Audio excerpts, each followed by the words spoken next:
تو مجھے میرے وہاں ایک دوست ہیں مکرم سیفی صاحب، انہوں نے مجھے شہاب بھائی کا نمبر دیا، وہ نوجوان جو پیدل آ رہا ہے مکہ مکرمہ کے لیے جا رہا ہے کیرلا سے مکہ مکرمہ، تو میں نے ان کو فون کیا تو وہ راستے میں تھے، تو ان کے ایک دوست نے فون اٹھایا تو انہوں نے کہا نماز کا وقت ہے، کسی ہوٹل میں رکے ہوئے ہیں، تو میں نے انہیں دعوت دی کہ پنجاب سے گزریں، آپ کا ہر قدم کے اوپر انشاءاللہ تعالی استقبال ہوگا اس زمین کے اوپر۔ تو شاید آنے والے دنوں میں وہ ہم لوگوں کے درمیان سے گزریں گے، لیکن میں یوٹیوب پہ دیکھا کہ کئی مولویوں نے 2-3 باتیں کی، جی پیدل نہیں جانا چاہیے، یہ نہیں کرنا چاہیے۔ جو گھر سے مسجد تک نہیں جا سکتے وہ یہ بتا رہے ہیں کہ یہ نوجوان بیت اللہ تک جائے گا کہ نہیں جائے گا۔ مزے کی بات تو یہ ہے، جو اپنے گھر سے مسجد تک پیدل نہیں جا سکتے، جنہوں نے کچھ خود فن نہ کیا ہو، کوئی خود خدمت نہ انجام دی ہو۔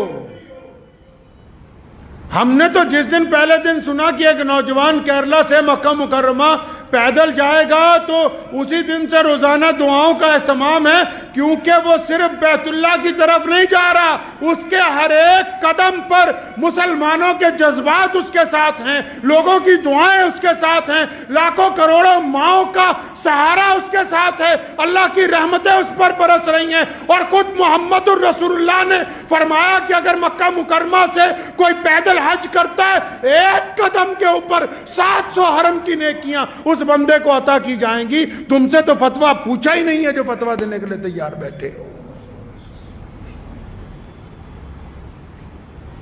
کتنے ائمہ ہیں، اٹھاؤ امام احمد بن حنبل رحمۃ اللہ علیہ کو، امام ابن تیمیہ کو، امام ابو حنیفہ کو، سیدنا حسن رضی اللہ تعالیٰ عنہ کو، کتنے بڑے بڑے لوگ ہیں جنہوں نے ساری زندگی بیت اللہ کا حج پیدل کیا۔ کتنی جماعتیں ہیں روز پیدل سفر کر رہی ہیں پوری دنیا کے اندر۔ دراصل بات یہ نہیں ہے، کئی یہ کہتے ہیں کہ نیت پتہ نہیں کیا ہے، نیتوں پر اللہ کا دار و مدار ہے۔ رسول اللہ نے فرمایا جس کی نیت اچھی ہوگی اس کا عمل قبول ہوگا، اور جن لوگوں کے عمل قبول ہوتے ہیں اللہ ان کی مدد فرماتے ہیں۔ وہ بندہ کل تک جس کو کوئی جانتا نہیں تھا، آج اس کے انتظار میں لاکھوں لوگ سڑکوں کے اوپر کھڑے ہوئے ہیں۔ صرف مسلمان ہی نہیں، اس ملک کے تمام لوگ، کیونکہ لوگ یہ سمجھتے ہیں اس بات کو اچھی طرح کہ جو بندہ اتنی دور سفر پہ اپنے رب کے گھر کی طرف پیدل جا رہا ہے، اس کے اندر اللہ تبارک و تعالیٰ نے ایمان کی دولت رکھی ہے۔ یہ اتنے عاشقان رسول اس لیے نکلے کیونکہ علامہ نے کہا نا کہ کی محمد سے وفا تو نے، کی محمد سے وفا تو نے تو ہم تیرے ہیں، یہ جہاں چیز ہے کیا لوح و قلم تیرے۔ جب بندہ اللہ کی طرف چلتا ہے تو کائنات کی ہر شے اس کی مدد کے لیے تیار ہو جاتی ہے۔ مبارکباد دینے کی بجائے 1-2 لوگوں نے، ایک صاحب کی میں مختصر سی بات سن رہا تھا تو وہ فرما رہے تھے کہ میں یہ فتویٰ دے رہا ہوں، میں یہ کر رہا ہوں، میں وہ کر رہا ہوں، تو مجھے بڑی حیرانی ہوئی۔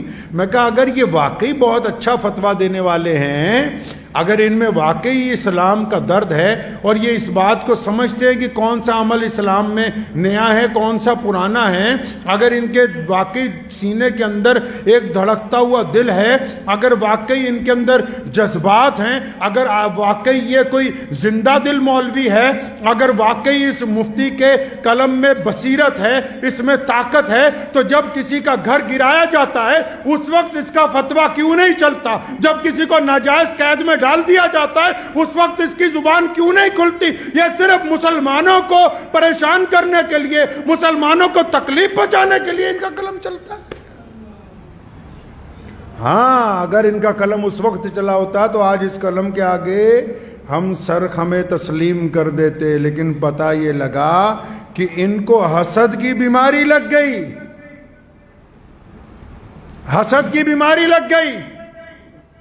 حسد کا کوئی علاج نہیں ہے دنیا میں۔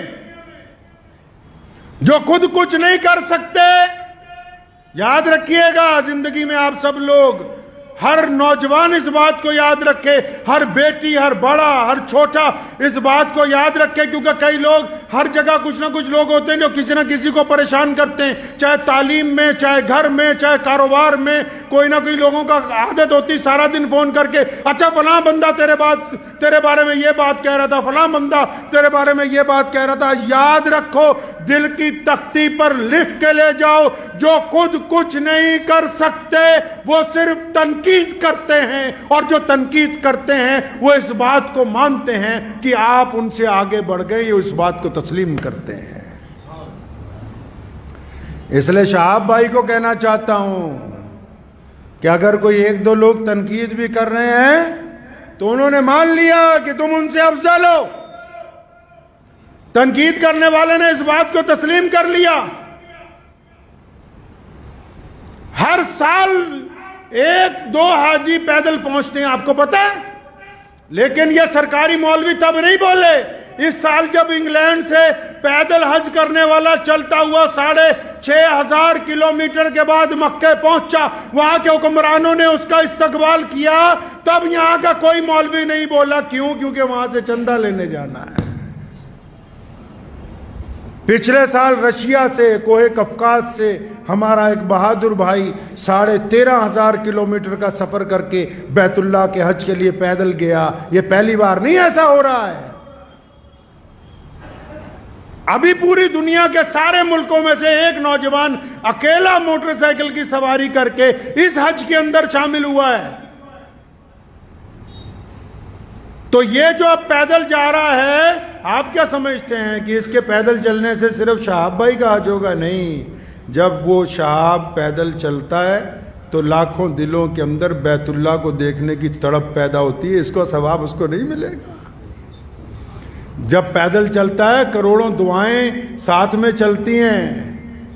جب بیت اللہ کی طرف قدم بڑھتے ہیں نا، یہ ایسے ہی نہیں بڑھتے۔ تو کسی نے کیا خوب کہا، بس یہ شعر ان کی نظر کرنے چاہتا ہوں کہ قوت عشق سے ہر پست کو بالا کر دے۔ یہ بندہ ایسے نہیں چلتا، کوئی ہو چاہے۔ یہ محمد رسول اللہ کا عشق ہے یار۔ یہ حضور نبی علیہ السلام کی رحمتیں ہیں جو ظاہر ہو رہی ہیں۔ کہا نا کسی نے کیا خوب کہ قوت عشق سے ہر پست کو بالا کر دے، دہر میں عشق محمد سے اجالا کر دے۔